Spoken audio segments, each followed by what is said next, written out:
हरिओम। पंचदशोध्यायः। आस्तिक का जन्म तथा मातृशाप से सर्प सत्र में नष्ट होने वाले नाग वंश की उनके द्वारा रक्षा। उग्र श्रवाजी कहते हैं, ब्रह्मवेत्ताओं में श्रेष्ठ शौनक, पूर्व काल में नागमाता कद्रू ने सर्पों को यह शाप दिया था कि तुम्हें जन्मेजय के यज्ञ में अग्नि भस्म कर डालेगी। उसी शाप की शांति के लिए नागप्रवर वासुकी ने सदाचार का पालन करने वाले महात्मा जरत्कारु को अपनी बहन ब्याह दी थी। महामना जगत्कारु ने शास्त्रीय विधि के अनुसार उस नागकन्या का पाणी ग्रहण किया और उसके गर्भ से आस्तिक नामक पुत्र को जन्म दिया।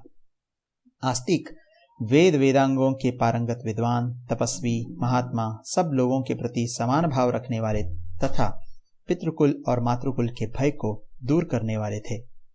तदनंतर दीर्घ काल के पश्चात पांडव वंशीय नरेश जन्मेजय ने सर्पसत्र नामक महान यज्ञ का आयोजन किया, ऐसा सुनने में आता है।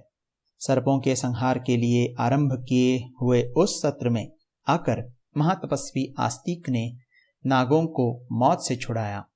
उन्होंने मामा तथा ममेरे भाइयों को एवं अन्यान्य संबंधों में आने वाले सब नागों को संकट मुक्त किया।